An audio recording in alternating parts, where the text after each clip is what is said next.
that setting on all the way around? Good. Okay. Is it off mute now? Yep. Okay. What's wrong with that thing?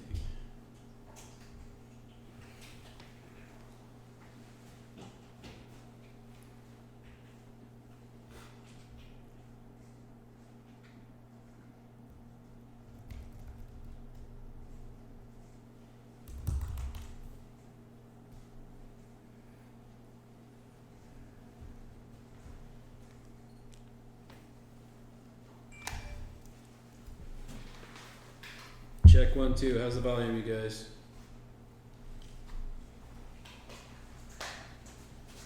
You're live again.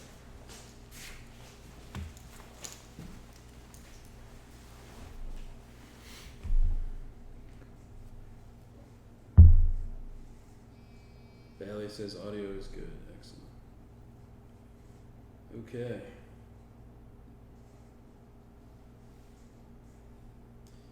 Hey,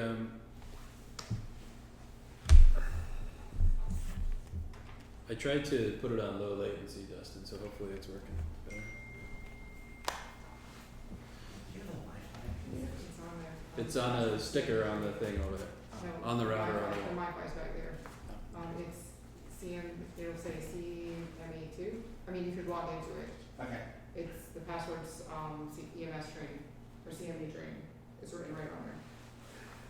CME training, master service.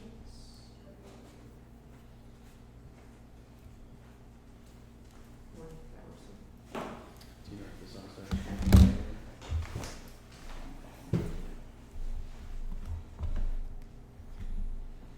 Alright, there was another stream going on that we think is wrapping up shortly. We're just double checking to see if they're done before we start, because we think we're going to get some people coming over from the other stream.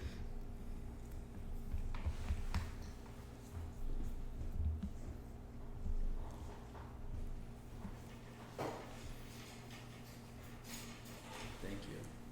There was a lot of glare coming from up here, man.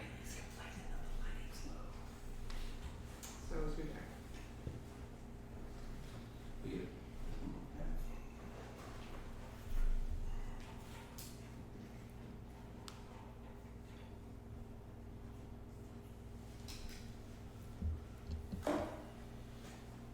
Oh, Tinter says it's done. Okay, thanks. Alright, so I think we'll go ahead and get started then. We've got about 50 people on. So please go ahead and put questions in the comments. We'll try and watch that as best as we can. Good afternoon, everybody. Hope you're all doing okay out there. I know it's kind of crazy times. I'm here with Chief Stefancic. Dagger. Hello, sir. Craig Hare is over there, just off camera, practicing his social distancing. And then we have Damian Gonzalez from Sunstar, who's also practicing his social distancing. So that's our group for you today to try to answer your questions. We do not have any protocol updates or changes today. There are some likely coming, even as early as tomorrow, and we'll give you a little heads up about what that's probably going to look like. Mostly we just wanted to answer any questions and cover again the importance of being safe out there. So Chief Stefancic, anything to open with? No, well, thanks, Doc. Appreciate being here. Represent the Pinellas County Fire Chiefs Association, and we really appreciate what everybody's doing out there. We know it's getting a little crazy. Keep doing what you're doing. Keep planning. Plan for the worst, hope for the best, and we really need you all just to ensure that you're protecting yourself, staying safe, reading that MVC, paying attention to your call notes, slow it down, make sure you really comprehend what you're getting into, and if you have questions, ask dispatch. Make sure that when you're going in to see your patients that you're still asking the same questions just in case dispatch missed it, to identify whether it's a type of call where you need to make sure that you have the right PPE on. So we appreciate what everybody's doing. Stay safe, and we operate as one system. We operate together, and we have a great system, and stay safe. We appreciate it. Thanks. Craig, anything to add to begin with? Yeah, so I guess one of the big things for everybody to know, I'll just kind of stand here when I'm talking, is so we can stay apart as much as we can, is we've established a unified command and for operations, and that operations group is MD1, County 500, that's me, the St. Pete Rescue Chief Ian Womack, St. Pete 500, Pinellas Park 100, Chief Slatterer, and Sunstar 200, Richard Shop, the Director of Operations. So very important that you know, just as Chief Stefanczyk said, is that we fight and work together as one team, and our oversight of that, we're not going to change anything that we're doing in the field until all of our agencies feel committed to that. And that's why we wanted to expand this a little bit, so you all out there see that we're all together. So you're not going, well, Doc put out this thing, is this really going on, Chief, in my department, or is this Sunstar really doing this? And so I just wanted to start out with, just like Chief said, we're all in this together. Great. Mr. Gonzalez. Thank you, Doc, for letting us be a part of this. We just wanted to say, first of all, we appreciate all the agencies and the help that they've been giving us on scene and in the back of the truck, kind of getting through this. I just want to echo what Chief said, in that we're in this together and we need to keep that in mind and help each other out, and always kind of start out with that positive benefit of the doubt that we're all trying to get the mission done. Keep it positive, keep each other safe, and protect yourselves. Great. Thank you.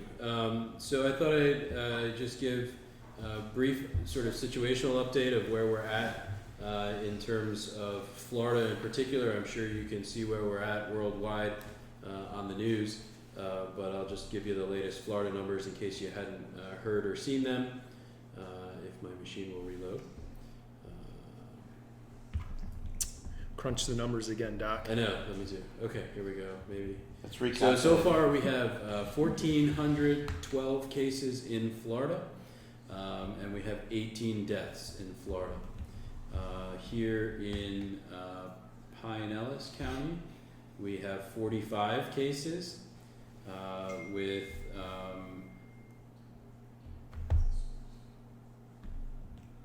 0 deaths reported, although we do have a couple folks in ICUs that are not doing too great, from what I hear. I think there was a news report that came out this afternoon that somebody did die from Pinellas County. Yeah, just came out. Okay, good. So I was expecting that announcement to be made, but it's not showing on here yet because it hasn't gotten to the 6 o'clock update. Yeah, you've seen in the news a death report, but it's not showing on the official numbers for the state yet because they update those at noon and 6 p.m. every day. So we in Pinellas and more in sort of the Tampa Bay area are one of the hot spots in Florida, and that's because we are one of the most heavily populated areas. So the other ones are exactly what you would imagine. Orange County over by Orlando, Gainesville, Jacksonville, down in Broward and Miami-Dade. So, this is an airborne virus, and so the denser a population you have, the more readily you have transmission across that population. And that is why really the social distancing and the trying to interrupt that chain of spread is so important. I think it's worth noting that there's a large percentage of Florida cases that are attributed to travel, but that does not mean that there is not community transmission here. I think there absolutely is community transmission here. We just don't know it yet because we still are lagging behind on our testing. So we have only tested a very, very small fraction of the population at this point, and that testing has been targeted based upon symptoms or comorbidities, we're certainly not at the point of testing everybody to know exactly how many folks in our population have this. So that's kind of where we're at situationally. There is a lot of talk going on right now about what's the best way to mitigate this in terms of strategies, and I think you're also starting to hear politicians talking about the risk-benefit of shutting down society as completely as is being done in a large portion of the country. Now, we haven't had a shelter-at-home order here in Pinellas yet. I would imagine that that's under discussion, and I don't know if or when that will happen. But my advice to you is if you don't have to be out for a really good reason, like you are coming to work as a critical first responder, or you have to go once to the grocery store to get some food for your family, if you don't have to be out, you should stay home. This is an airborne virus, and that means that, you know, just walking by somebody is potentially dangerous. We also know that the virus lives on surfaces, sometimes for quite a while, days. So disinfect a lot, wash your hands after you touch a public doorknob. Really take precautions to keep yourself safe.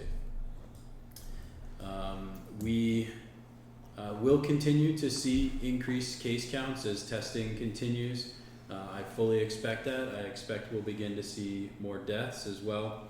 I had a chance to be on a call with a number of medical directors from around the country and around the world earlier today, and I think we are clearly in sort of the calm before the storm is probably the best way to describe it. Because of the incubation period of the virus being as long as it is, up to 14 days, it's usually more like 2 to 5 days or 2 to 7 days with an average around 5. But because it's so long, it takes us a while for the numbers to catch up to how many people have actually been exposed and are currently incubating the virus. So what I'm hearing from other folks is that we're sort of in that calm before the storm. I had a chance to hear from Dr. Aseda, who's the Chief Medical Director for the City of New York, earlier today, and they are really struggling with hospitals being full, with EMS call volume having gone up. I know our volumes are low right now, both in EMS and in the emergency room. However, we should expect that within the next 1 to 3 weeks, those volumes will go up. Their experience in New York and the experience at a lot of hospitals I've talked to around the country is that we should expect anywhere between a 25 to 50 or better surge in call volume, and we should expect to see our hospitals be operating at about 200% capacity. So double the number of ICU beds that we normally have and double the number of patients in the hospital. And that is in areas that are not necessarily as hard hit as some of the places you see on the news. So, you know, the northern part of Italy there, those hospitals, they have 300+% capacity in terms of the number of patients they have. But over the rest of the country where it's not quite as bad, they're more like a 200% capacity. So our hospitals are prepping for surge plans. You may have seen some tents in parking lots getting prepared, etc. The state is actively looking at alternate care sites. You may see things like outpatient surgery centers converted into ICUs. That kind of stuff is on the table. There's a lot of planning going on and a lot of efforts to try and use this little calm before the storm to get us ready for the storm. So it's sort of a two-pronged approach. One, we want to try and flatten and delay the curve as much as possible, and that's where social distancing and staying at home comes in. And two, we want to get the healthcare system as ready as it possibly can be for this surge. And we're working on multiple updated protocols to enable us to be as ready as possible for that surge. But we have not yet seen that surge. So stand by.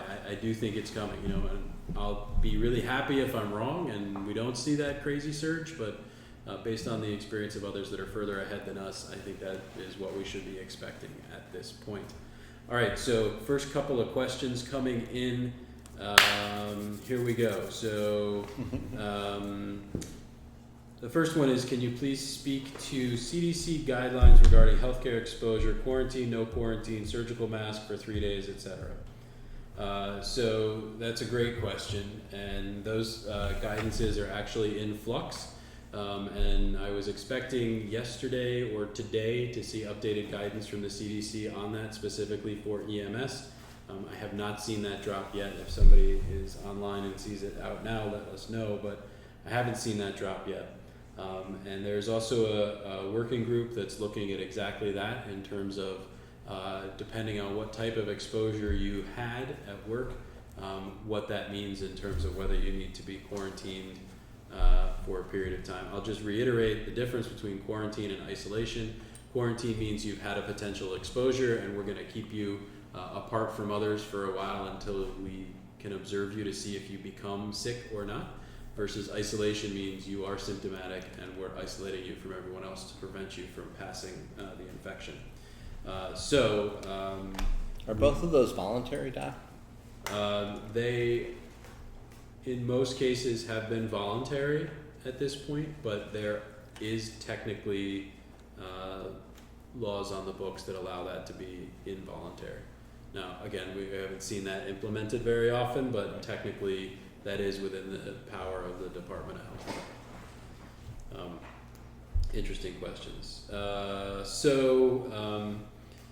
As far as the CDC guidelines regarding healthcare exposure, there is a working group within our system that is being worked on, and I just got an email from one of the chiefs that says the updated draft is in your email, so progress is being made, which is great.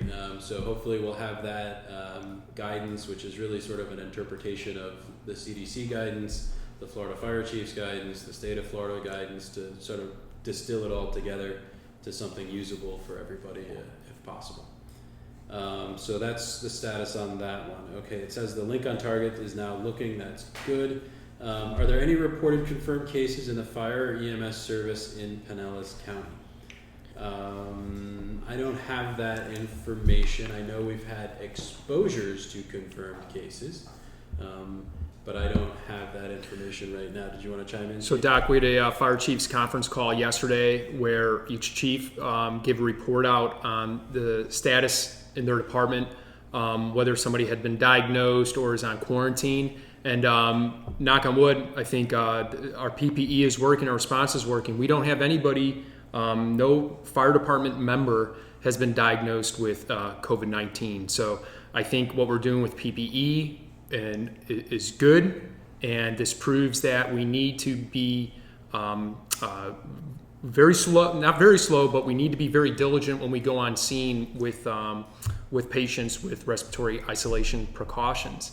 So now there are several members. I know in Safety Harbor we have 2 members out being quarantined, and I know in neighboring jurisdictions and throughout the county there are. I want to say it was. I want to guess, but it was about 25 to 30 members.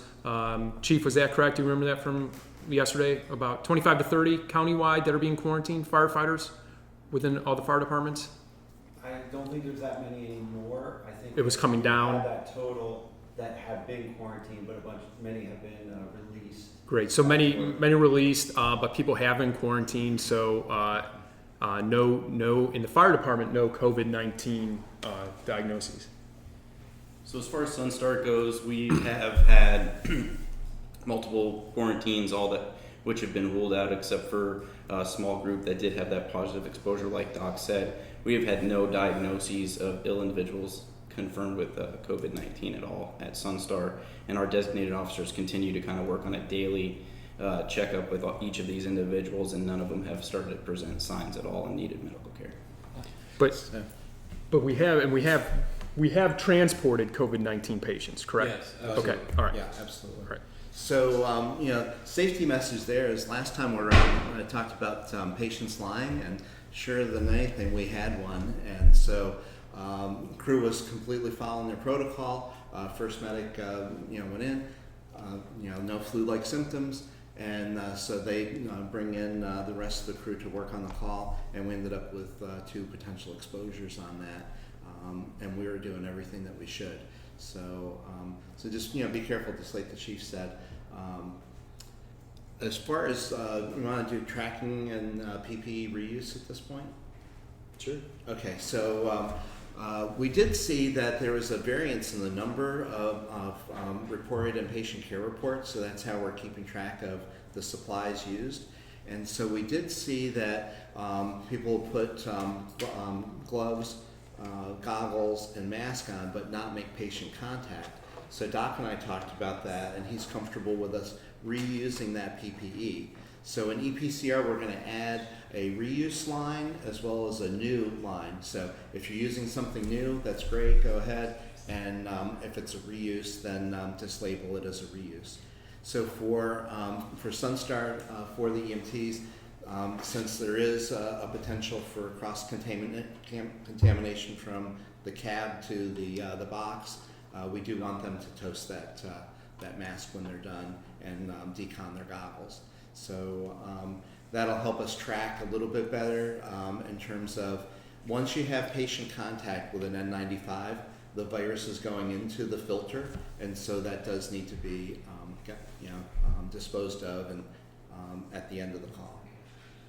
Doc, thoughts on Yeah, that? so the distinction is, if you look at the CDC guidelines, the difference between prolonged use and reuse. So if you open up a mask for the day and you put it on as you get off the truck, but you stay outside away from the patient on the standoff kind of portion of the response, and you never get up close and personal within 6 feet or have any real exposure to the patient, that mask is probably good as long as it's not crushed or soiled and you can still get a good seal and good airflow through it. So there's no reason to necessarily throw that away. But if you've actually had patient contact with a mask, then we would consider that mask, like the rest of your PPE, needing to be disposed of properly as potentially contaminated. So I hope that's a clear distinction, that it would be okay just as you don't throw away your mask after you get fit tested in it, you save it and use it for the next time you need a mask, that you could use a mask more than once so long as it was still fitting properly and so long as it wasn't soiled or hadn't been contaminated by being up close with a patient. We are working towards getting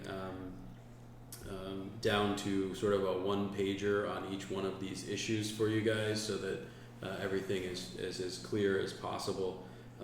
The fact of the matter is that we are working behind the scenes unbelievably hard to make sure that we have an appropriate and acceptable supply of PPE for you. And you may see things on TV about people sewing their own masks or getting a paper bag to keep their mask in forever. And we are trying incredibly hard not to get us to anything near that point in Pinellas County. We really hope we don't get to that point, but we are trying incredibly hard. And so the ask is be sensible about your use of PPE, knowing that we have a limited supply during this. Protect yourself when it's needed, but don't unnecessarily discard PPE that's still perfectly good, because we really may need that in the next couple of weeks. We did get some good news yesterday. We got our first order. It was surgical masks, so it wasn't the thing that we needed most, but we are seeing some supply line from the feds to the state to us locally, and so that did keep up our surgical masks for patients. So a little bit of good news there. Mm-hmm. Yeah, there's a lot of work going on the back end to try and keep you guys with the supplies you need to stay safe. And again, the surgical masks, just to reemphasize, those go on the patients. The purpose of those is to sort of keep some of the secretions and aerolizations in to minimize how much is floating around in the air that you're breathing. So let's see, the next one. Are you planning on starting paramedic-initiated refusals to alleviate the stress on the EDs and transport units? Yes. We have a draft protocol for that. It went out to a few more sets of eyes today to try to get any final feedback on it and make sure it works as well as it can. Right now, our ER volumes are down, and so the ERs are not overwhelmed right now. They're not overstressed. Right now, ER volume is down, and I'm hearing this across the country, 25-30% below normal, and it's probably just because people are scared to be in hospitals right now, understandably so. So we are not at that point now where we have to alter the standard of care and accept or perform EMS-initiated refusals or EMS-initiated non-transports. Now that is certainly on the table, and as we go through this, we expect to have that protocol ready, and at the appropriate time, we will go ahead and turn that on when needed. But that would represent an alteration in the standard of care, and so as of yet, we have not done that because we don't have to. Was there a comment on that? We did hear that hotels were 80% or more at capacity, and then when the beach closure went out, we're down to 30%, or even I believe that was going down below that. So You can feel it on the streets as people are staying home. Hopefully a lot of visitors are headed to their own home. And so we're seeing fewer fire and EMS calls, and we're seeing fewer transports. Don't tell anybody, and just enjoy that we've got a little calm before the storm. Yeah, okay, so there's a little discussion going on here about dropping people off with high-touch surfaces at the hospital. So as much as possible, and in our discussions with the hospitals, they are wanting us to transfer these patients to them right there at the door rather than come all on in our PPE, and I think that that is completely appropriate. We would ask that you discontinue any aerosol generating procedures like nebs, etc. If you had done those, which hopefully we hadn't done those anyway, but we'd ask that you discontinue that kind of stuff wherever possible during the offload process, and obviously make sure that the hospital is ready for you before you do the handoff. So that's going to require some communication. All the hospitals have said that they're comfortable with doing that handoff right there at the door in the ambulance bay, but you know, that should be the idea of keeping us from having to even do those high touch surfaces like the keypad at the ER. But yeah, in this environment, if you don't have gloves on, I would wash or clean your hands immediately after touching the keypad. Okay, let's see. If you have to go in, wear gloves. Sure. All right. Any other questions? You guys are quiet today. There's 100 people watching and we got no questions right now. So Doc, I know you talked about, there's a question about paramedics during refusals, right, on scene. So I think that what happens is as this progresses is that there's plans, it's like a cascade effect. As certain things happen and certain benchmarks are hit and we hit these trigger points, the system will adapt to continue to provide the best service we can. So a lot of these initiatives aren't going to be turned on right away unless we absolutely have to, and we will cascade into it. So not just with paramedics gaining refusals on scene. I think I could speak for all the chiefs. It's the same thing is happening in your department, whether it's with leave or programs or your daily routine, is that as the environment changes, your organization will cascade into a new season, I guess, or some new functions to maintain the current service and to maintain your health. So what I would ask you, and all the chiefs would ask you, and these gentlemen up here would ask you, is that as these changes happen, it's imperative that you are keeping up with your emails and you're reading, whether it's a medical control directive or an SOP or SOG rule regulation from your organization. It's imperative you keep up. This is changing daily, if not hourly. When asked at 9 p.m. in the evening, literally going through emails at 9 p.m. of emails that were sent out earlier in the day, we're already behind. So I think that's something you all can do, whether it's for your company officer, your supervisor. If they're asking you to do something, help them out. Be a good follower. Let's get it done, and let's stay on point. Yeah, that's a great point. All right, so next question is, are the EDs being told to meet EMS at the door when possible? Yeah, we've had that discussion with them, and particularly if you give them a heads up that you think you might have a patient who needs isolation precautions, they hopefully are having some communication with you about doing that offload right there at the front door. Next question is, if we transport a patient with signs, symptoms of COVID, does the hospital report back to the responders the confirmation? Yes, so that is working. Every test result eventually makes its way back to DOH is the goal, and then the normal process where your agency infection control officer, what's called the DICO or the DICO, I don't know how you're supposed to say that, but the designated infection control officer, right? Is that the appropriate name of it? It's figured out right now. DICO? What do you want to do? I don't know. DICO's good. Sure, DICO. All right. So the DICO is supposed to get a call from either the hospital DICO or the DOH epidemiologist to relay that information back. and then can get the names of the appropriate crew members that need to be contacted. So that has happened successfully already during the course of this. And that's what happens on an everyday basis. If you happen to transport somebody and it turns out they have TB, that's how or meningitis, that's how you're going to get notified of that. So that process is nothing new. That happens all the time. That's the whole purpose of having the DCOs at all the agencies to do that. And so, that's how that works. I'm not sure how sustainable that is in a disaster, though. So I just think we can't rely upon that as part of it, right, Don? Well, so I think you can rely upon that if the DOH gets a positive test result and they've seen that the patient was transported by EMS, that they're going to let us know. Okay. I think whether or not the patient actually got tested and whether that actually makes it through the system back to DOH might be a more likely failure point, because we're still running behind in terms of testing, and not everybody would get a test. So You want to talk about LA County? Did you see they're not testing patients unless it alters their care at this point? yeah, so that's happening here as well, really, is that if you're asymptomatic or you don't need to be hospitalized, a lot of times they're going to say, sorry, you don't need to be tested, just go home and assume you have it. Yeah, please. So one other thing on the designated officers that we're kind of seeing as we get through this is not just that we're getting notified when a confirmed COVID happens or a potential exposure happens.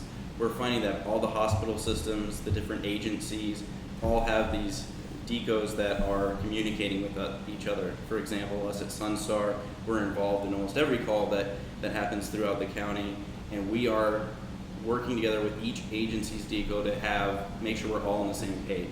So there should be much more of a flow of information too that doesn't just depend on an individual facility or this notification tree.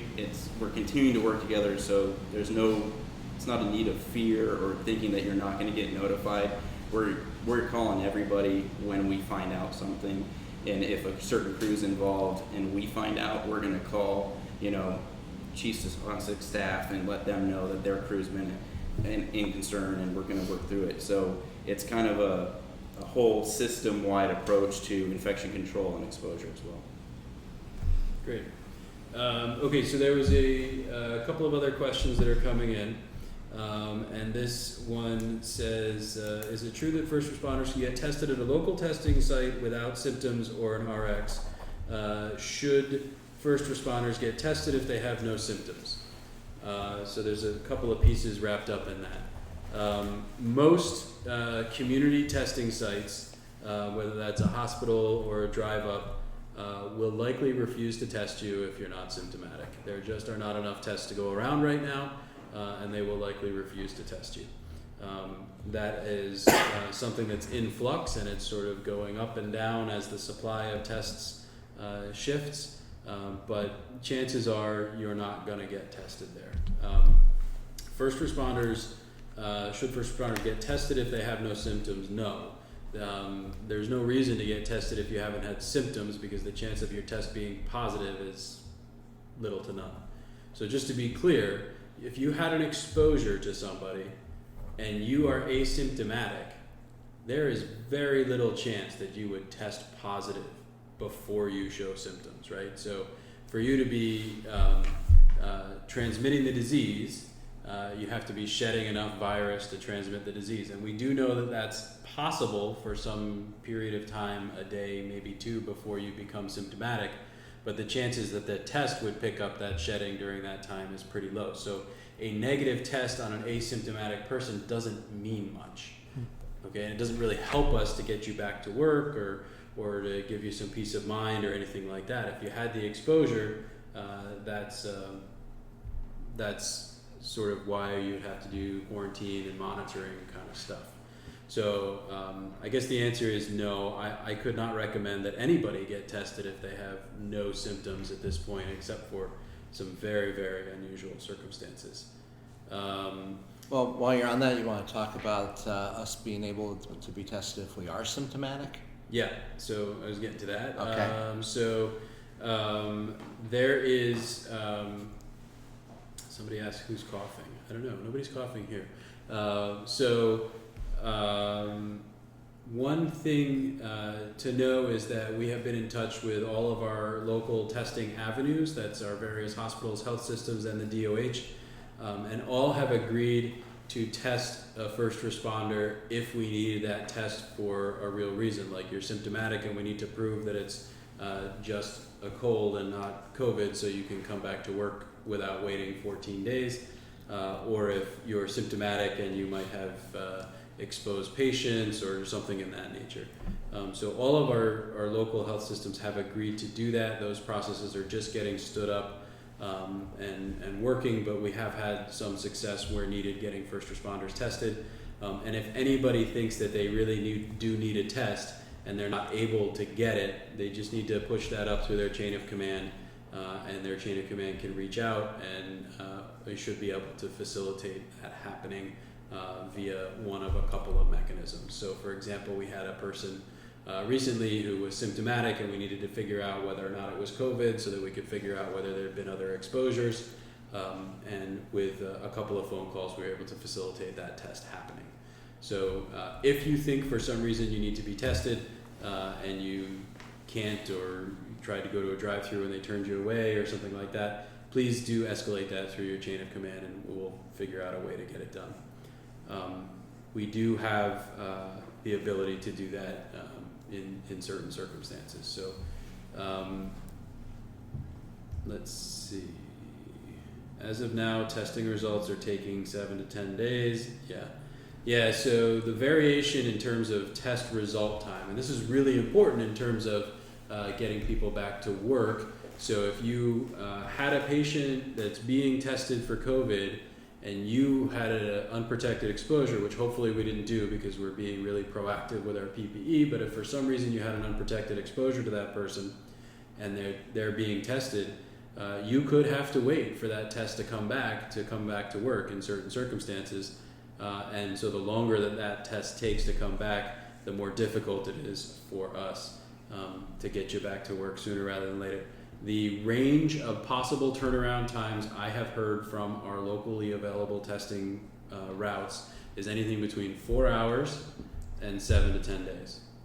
And so there's a huge spread right now, and that just depends on how busy the lab is, where it was sent, who's doing it, etc. But to answer the question, will these timelines be reduced? Yes, I anticipate these timelines will be reduced. I do not think you will see that consistently coming back within a few hours for several weeks yet. I do think we'll get there. There's even a point of care test that comes back in 45 minutes that's almost ready for prime time, but is apparently not going to make it to the street where it can be used for another 2 to 3 weeks yet. So yeah, I expect that to come down, and I hope that happens as quickly as possible and before our big surge reaches here. But right now, there will be significant variation in how long it takes to get them back. All right, next. Are we part of the process in facilitating secondary quarantine tents area outside the ED, or is it a piecemeal approach? This was a huge propagation point in Italy. Yeah, so we are having routine calls with all of our hospital partners and being not prescriptive, but encouraging them to be proactive and encouraging them to stand up their disaster plans and be ready for the surge. And I was actually pretty encouraged by what I heard from all of them on the last call, that they are taking this seriously and they are looking at their alternate care plans and how to surge. At a minimum, every hospital system said they were ready to do 150% surge and making plans to get closer to a 200, which is probably where we would be, assuming our social distancing is working. So we're not directly involved with that or being prescriptive to the hospitals about how they do it, but we certainly are partnering it with them. All right, Kenny says, once dispatch sees this as a possible COVID-19 patient, have we reviewed a single unit response to eliminate exposure to multiple units? So we have not yet gone to a single unit response because, again, that would be changing standard of care, and right now we don't have the strain on the system that would warrant changing a standard of care. What we do have is clear, I hope by this point, very clear guidance to you all to slow it down, right? To take an extra minute there, to have that scout assessment or standoff assessment or whatever it is done before we get up close and personal within 6 feet of that patient, to make sure that we're taking appropriate precautions to protect ourselves. If that's done correctly and you identify somebody that we do need to take precautions to, I don't think there's any reason to have to send a bunch of people in there. We've given what I hope is clear guidance about limiting the number of folks directly involved in patient care and therefore directly potentially exposed. So I hope that answers your question, Kenny. Oh God, somebody besides Mitchell write a question. What have we heard about reinfection? JAMA had a pretty worrisome article on reinfection. Yes, there is some worrisome stuff out there, but the best evidence we have right now is that probably there is some period of a month, 2 months at least, of reduced susceptibility. We do not have the hard and fast data on that yet, so stand by. We don't know for sure. Are we expecting waves of pandemic through the year as in 1918? Yes, that is a significant concern that when people come out of isolation, you will see a secondary or even third wave. If you listen to epidemiologists like Dr. Osterholm, every major epidemic or pandemic over the last couple hundred years has seen a second wave. And whether that is in the fall after it gets cold again for seasonal things, or whether that is when people come out of isolation remains to be seen.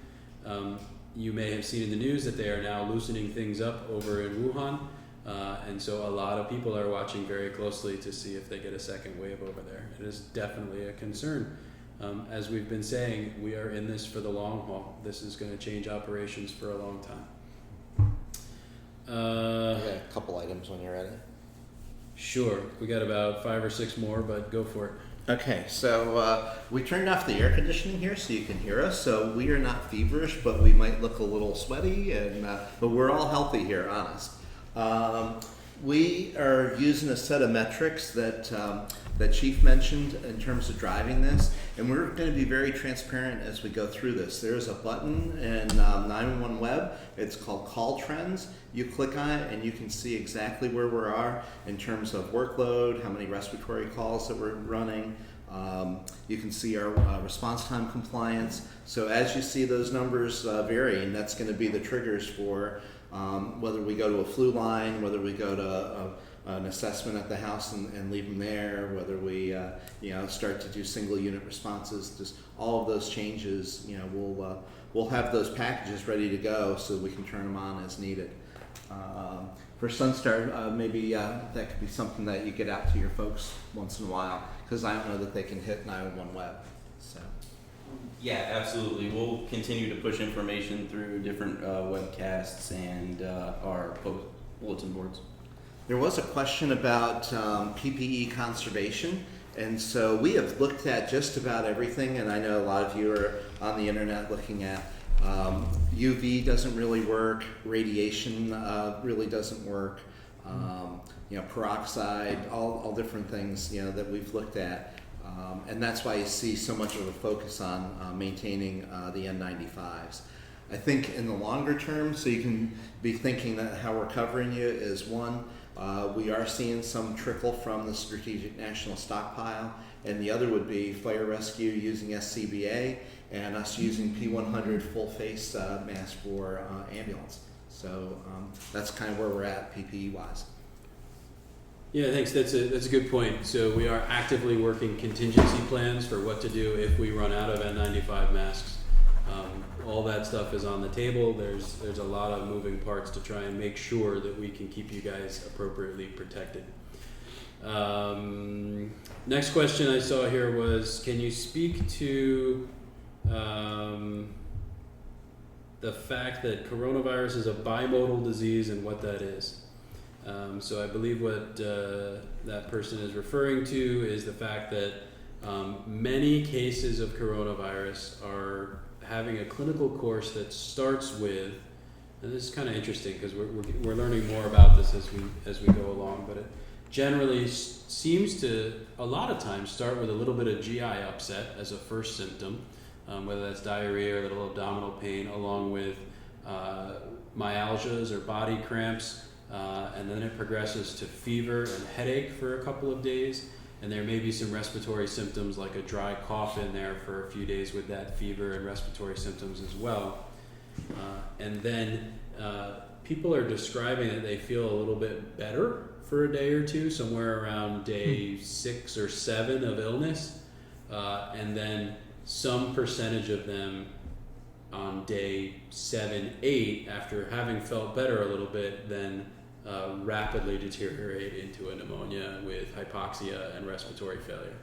So this is sort of an interesting kind of a clinical course. It's also some people are actually referring to corona as sort of like a chimera, where it has multiple faces to it, and it can look lots of different ways depending on your underlying health and other issues. So I think the take-home message on that is that this could look a lot of ways, and I think you need to assume that any person you see with any kind of infectious-like symptoms at this point, whether they're respiratory or GI or whatever, that you should really assume that that person could have corona and take appropriate precautions.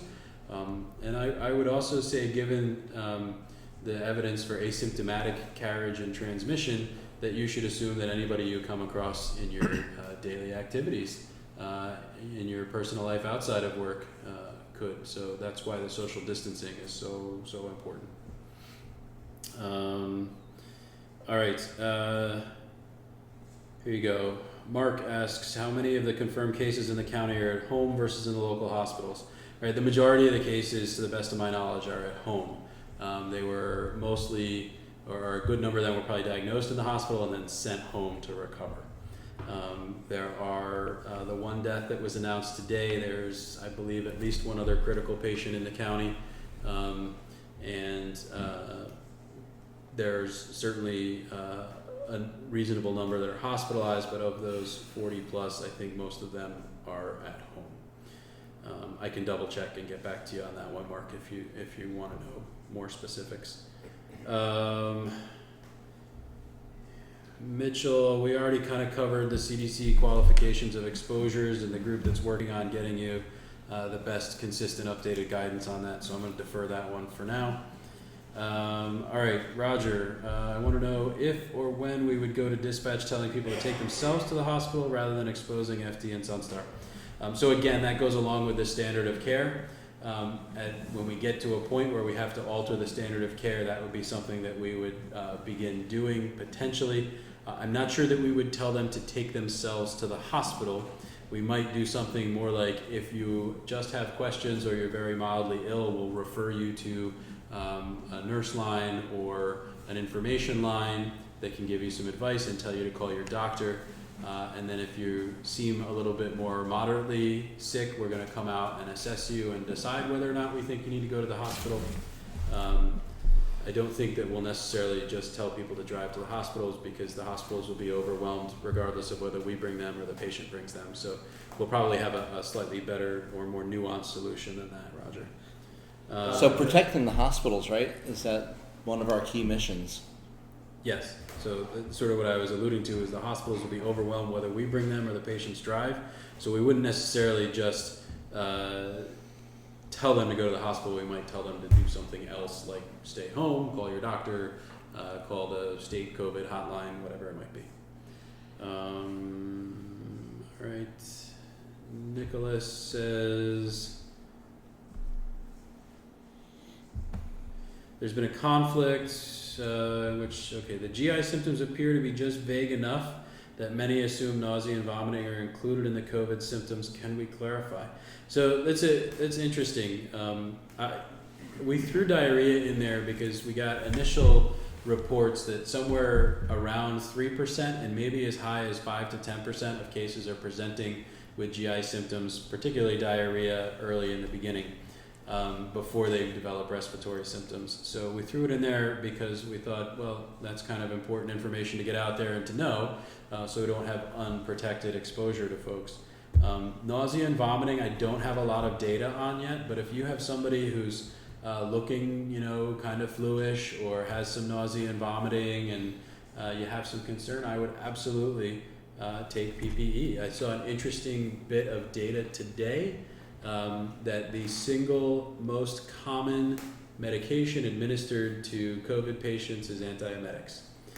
So I think there is actually, by EMS, sorry, just to clarify, out of a big national data set, that a lot of these folks may, based upon that piece of information, be complaining of nausea and vomiting. So again, I would keep it signs and symptoms of respiratory or GI infectious looking stuff. So, all right. Tedesco, I'm sorry I called you that person. I didn't know you want to be called out for it. Jeez, texting me. Now you can blush. Let's see. In one of our, so here's another one from Brian. If someone in our jurisdiction is tested positive but did not utilize the 911 system, is there any notification sent to the FD to be put in caution notes? The answer is no. And the reason that's not is because that number is moving too quickly and getting too big to be sustainable. And regardless, I would not want you relying on that caution note to take precautions or to not take precautions when you don't see it. I'd rather have you actively taking responsibility to protect yourself than relying upon somebody else. And that somebody else could be whatever the person on the phone told the dispatcher, or it could be the Department of Health. I think we all really need to take responsibility for protecting ourselves during this. We're all medical professionals. We all understand what it means to take appropriate precautions. And I'm trying my very best to give you the information you need to make good decisions about that.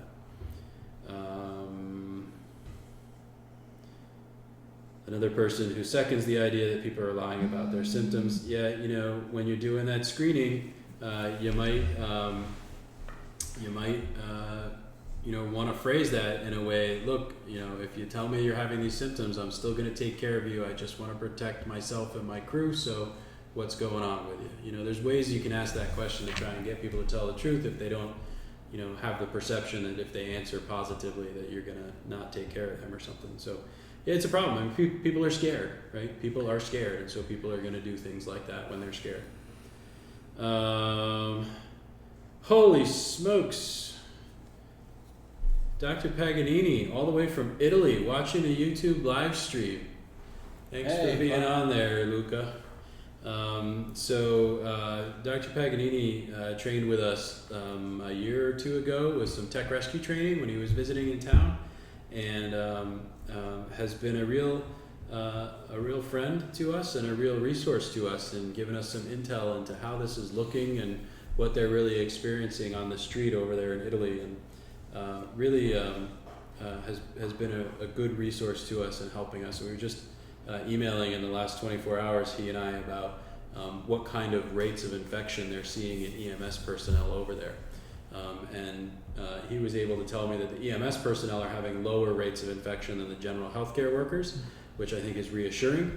And the reason for that, he thought, was because they were so well aware of what they were looking for and how to take the appropriate precautions. So I thought that was an interesting piece. So Dr. Paganini, thank you so much for joining us. All right, Johnny, I have no idea what that stands for, but anyway. Johnny, since us paramedics are first line response to these suspected COVIDs, is there any possibility to perform these tests at their house to limit spread beyond out of scope? It's definitely something that's being talked about at a state and national level, and it was something that, from what I heard from Dr. Paganini, was part of the Italian EMS response to this. So I don't have specifics on that, and we don't have the point of care testing yet, so there's no specific plans to it, but I don't think it's out of the realm of possibility depending on how this goes. I love it. Ciao. Perfect. So should personnel have their temperature taken prior to the start of their shift? In the fire department, we're on condition, well, not the fire department, the system. System is on. We are condition on yellow. condition yellow, and I'll speak for the fire departments, but that is one of the things that every department should be doing. I know we're doing it, Pinellas Park's doing it, several departments. I'd be surprised if not everybody's doing it. is that company officers should be assessing their personnel to ensure that they are healthy, that they're not exhibiting any signs of shortness of breath, or sore throat, a headache, a cough that has started within the past 2 weeks. And one of those is also doing a temp check. So I know in Safety Harbor, before you enter the firehouse, before you throw your gear at the rig, we have a digital thermometer at each station, and we're doing temp checks of our personnel.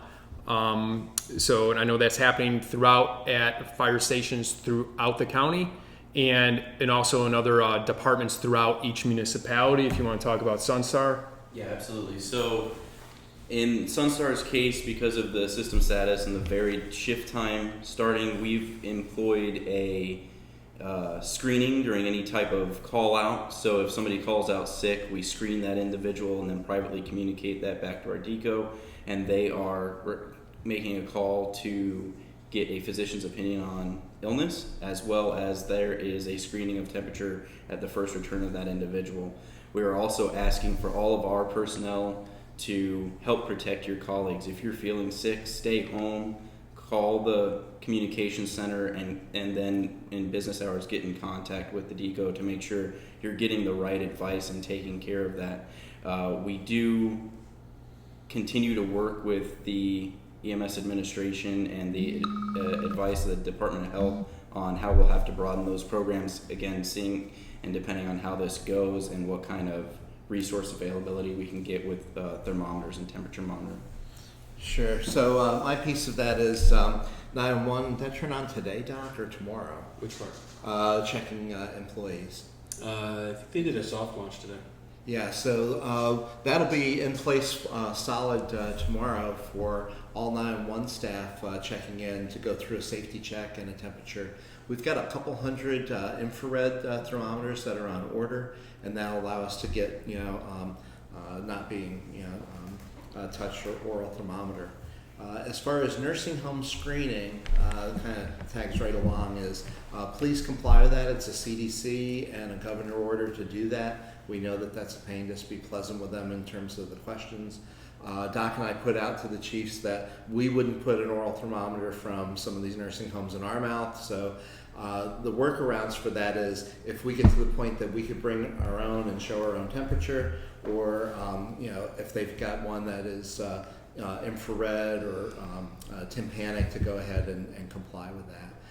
It's helpful. We don't want later for there to be a huge thing at a nursing home and go, well, fire and EMS was in and out of here and they didn't comply with the safety requirements. And I think the key is that was previously mentioned. If you are not feeling well or you have any of those signs or symptoms, do not go into work. Stay home. Call your physician. It may not be, just because I think this is a hypochondriac's worst dream right now, is that if any cough, sore, anything happens, it's COVID-19. So don't go down that drain. But if you are ill, we need you to stay home so that nobody else gets sick, whatever you have. Stay home, get healthy. Okay. So I don't know, we may have had a Dr. Paganini impersonator on the line, but either way, he's been a great resource to us over there. All right, so next question was, have we addressed any specific nursing homes or ALFs about purposely withholding symptoms to ensure that we come? No. If you have a specific instance of that, please give it to me in an email, not on the live stream, please. And we will certainly address that if that's the case. Let me just say on that one that we are in very close contact with Department of Health and AHCA, the Agency for Healthcare Administration, that handles the licensure, and we've got close contact there. So if you're seeing them acting unsafely or any of these situations like Doc just mentioned, please let us know through your chain of command. Great.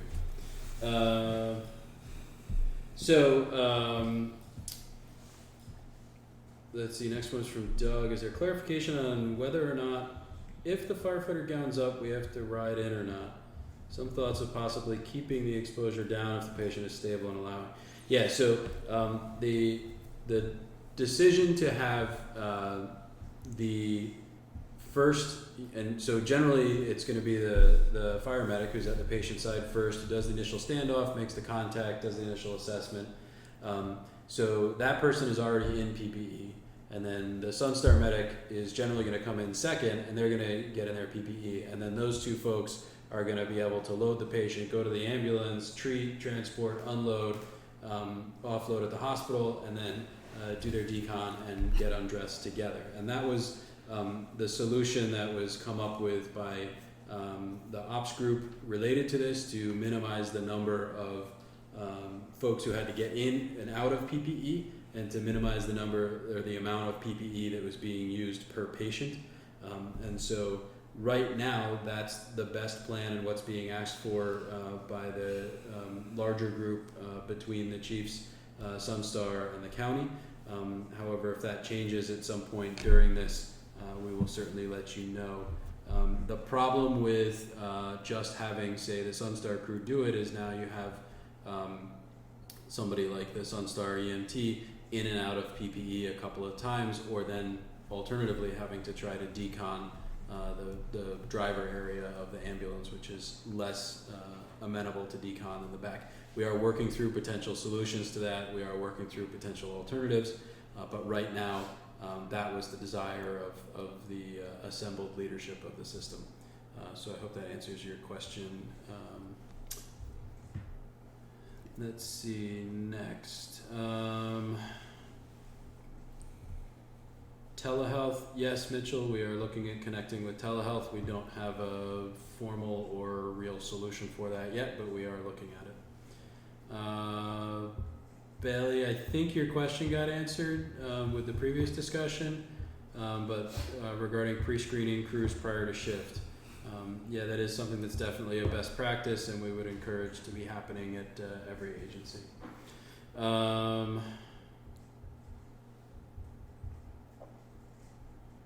So why are we only taking pre-shift temperatures? We have no clue if we are potentially exposed during the shift. Well, I would say if you feel like you might be developing a fever, please take your temperature and then go home so you don't pass that to anybody else. But you wouldn't generally develop a fever by the end of your shift if you had an exposure earlier in the shift. And so the question is, we have no clue if we were to potentially exposed during the shift, why wouldn't we take one at the end of the shift, if I'm reading the question correctly? And the answer is there's very low chance that you would be symptomatic and febrile within 12 or 24 hours of an exposure. And normally that's showing up to like day 3, 4, 5 before you start to have those symptoms. So I don't think that would really get us much. Some agencies around the country are doing that. And again, if you feel febrile or feverish or anything else, like, please say something and get your temperature taken and go home, because we don't know whether that's strep throat, regular influenza A, or COVID, and we'd rather not have you there any longer than necessary till we get that sorted. All right. Johnny, I think your question, there it is. Better the follow-up, improving isolation. So I think we covered that earlier about what happens if the hospital tests somebody and how do we get the results, but we'll just restate it. There's a system in place for that, and so far it's been working pretty well. 911 started the pre-screening, at the comm center on both the 911 and the Sunstar side of the house.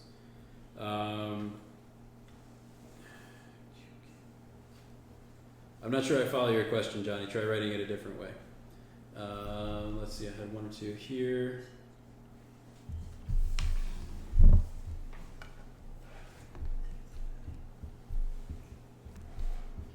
Okay, so Jasmine, was there another question that got texted in that I didn't have? They came in over to the thing, they logged in. Oh, okay. All right, so what to expect for the rest of the week while we're waiting to see if you guys have any last questions, go ahead and put them in. If you posted something and we didn't get to it, please repost it now before we wrap up.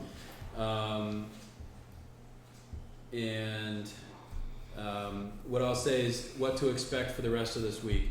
Expect some changes in dispatch and speed notes to try and simplify things down. I'm in process of putting together the updates for their screening questions to try and better screen than the generic questions and get us as much or as accurate a screen as possible. And we will hopefully be implementing that shortly. We'll put that out in a medical control directive so that you're fully aware. With that, most likely the COVID-19 speed note would go away, and we would go down to the respiratory isolation precautions note only. And so that would be your cue, no matter what. If you see that note that dispatch has identified something for you, it doesn't take the place of doing your standoff assessment, but it certainly would be a simpler and more consistent tool to get you that information. So that very well may happen shortly. And then, as I mentioned, we will try to get this down to a series of what we're thinking right now, and you can chime in if you think this is the best way to make it usable for you, but we're trying to get down to a series of clinical tools, and clinical tool number 1 would be minimizing the exposure, which is the standoff stuff we've already put out, and just put that into a clinical tool. Clinical tool number 2 would be clinical care of a suspected COVID patient, where we talk through things like nebulizers, alternative treatments, choosing to use epi instead of a neb for an asthmatic, that kind of stuff. And then clinical tool number 3, when ready, would be for EMS initiated non-transport, meaning we would look at somebody and we would decide that they really don't need to go to the hospital. And so we're working towards trying to get sort of a one-pager on each one of those things that makes it as simple and as easy for you to use as possible. Please, speak up if you think there needs to be something else in there or some other guidance that you all would be looking for. And hopefully we'll get to something pretty consistent on that. Hopefully by the end of this week is what I'm shooting for. The dispatch changes we'll probably try to make just as soon as we can get them ready, and possibly as soon as tomorrow, because I think that's important for everybody's safety and understanding. Okay, so one last question's coming in. Chris, how's it going? Should we be transporting enhanced isolation patients to the closest, most appropriate hospital as opposed to further? So I think right now, in general, yes, with the caveat that it's the closest appropriate hospital. So you're still going to take a STEMI patient to a STEMI hospital, and you're still going to take a trauma to a trauma hospital. We have not altered the standard of care when it comes to that, and if you're in appropriate PPE, you should be just fine. I think if there's any concern or you're looking for guidance, please just hop on with the online doc and get some assistance with that. And I don't see any other questions, so what we're going to do is try and stall for about 25 more seconds to give anybody a last chance. Any final words from the Sunstar point of view? No, I think we covered everything. Okay, Chief? Yeah, just a couple seconds. So I don't think anybody being in this pandemic, nobody would we'd all rather be doing something else. And who the heck thought we'd be doing this right now, right? And nobody's, we've never done this together. And what I just wanted to lean into is that if you're feeling like this is weird, it's really goofy, this is not normal, I would say that you're not alone. Everybody's feeling like that. And it's okay to feel like that. And if you have to reach out to somebody, if you have to utilize your EAP, if you have to utilize, this is going to affect some of us mentally. So make sure you're talking about it, whether it's your family or those you work with. If you're a company officer, your crew, check in on them. And please make sure you know the ways to reach out to somebody to talk to them. I wish we'd have an answer of how long this was going to go. I don't think we do. We have no idea. It's not like the storm. We're not in a 5-day cone. We're in this 50-day cone maybe. So just be safe, be careful. I'm sorry, but not even just this. We still have our normal jobs to do. Traffic incidents, structure fires, cardiac arrests. We're asking a lot out of you, and we know you can do it. So please keep doing what you're doing and look out for each other. So thank you. Great. I see one last one coming out while Craig's coming up. Go ahead, Craig. Well, no, we'll get the question on. Okay. So Catherine West stressed a surgical mask for the patient and turning on your exhaust, non-circulating in the box to help reduce. Yeah. So that is true. That's why we want a surgical mask on the patient. that does help to keep those particles down. And certainly if you turn on your exhaust from the box to outside, that's great. One thing you can consider is turning on the AC in the cab, or the air, at least the fan in the cab, non-recirculating mode, to try and keep generally the air moving from front to back and out the exhaust of the ambulance. Those are all great ideas. Just keeping in mind that you're still in a confined space. Yeah, that's not gonna protect you in and of itself. So don't rely on that. But whatever you can do, I think at this point is worth doing. So the last thing I want to throw out there before Craig says his closing things is please throw up on the comments whether or not you find these things helpful, and if you would like us to continue doing this on a scheduled basis a couple of times a week. We're happy to do it. We want to do it and keep you guys with as much information as possible, but we also don't want to waste your time if you don't feel like it's worthwhile. So please throw your thoughts up there in the comments so that we can plan the next one. And go ahead, Craig. Sure. Yeah. Just really to echo what the chief said is we're all in this together. Be safe. Try to stay as calm as possible. Try to get that TV turned off at home once in a while. We're just all on the internet and watching it every minute, and that'll help you with your family just to and enjoy some time together. This is kind of a bizarre sort of thing that we've had beautiful weather, and the roads are kind of not crowded, and kind of a strange time for us. And you don't get to watch it on TV to watch the weather radar and know when it's going to be here. So we'll just all live through this together. Okay, I see just a last couple of trickling. Billy Stark asks you, Craig, if there's any plan in the county for the homeless to place for a few weeks, and I can even jump in on that because there is a plan. It's being worked through. We actually had an interesting call yesterday where we had a gentleman who had been diagnosed and sent home to isolate and didn't want to go home because he didn't want to expose his family, so chose to be outdoors for a while. Not the best idea while you're sick, particularly since he was using a public restroom, I think. But we were able to connect him, hopefully with Human Services. But they do actually have a couple of hotels that they're working on for just that purpose, and even for folks who maybe get diagnosed and can't go back to the nursing home, to have an alternate nursing home to send those folks to. So those types of plans are certainly in the works. I can't promise that everything's 100% up and running yet, but people are actively working on them. Yeah, so my piece of that is there is a homeless working group, and there is a nursing home, an ALF working group, and we found them to be very responsive, that we've sent a few things. So that intel from you all in the field is priceless, because we had a worried well at a Salvation Army or someplace. We're able to get that to Human Services. They were able to get with the facility and support them and rule out that there wasn't really anything bad going on. But those community loop back to those programs very important. Okay, so let's see. Yeah, so Michelle's asking for treatment protocol updates on sepsis versus COVID. Yep, that'll be in, I think, that other clinical tool about the clinical care for these folks. I think that's a good point, Michelle. All right, so the majority of the comments say yes, please going. So we will tentatively plan to do another one of these Thursday afternoon, I'm being told. All right, so we will try to do the next one Thursday afternoon, same channel, same time, and hopefully we will have some protocol updates to bring to you at that point to help get everything as simple and sustainable as possible. In the meantime, thank you for everything you're doing out there.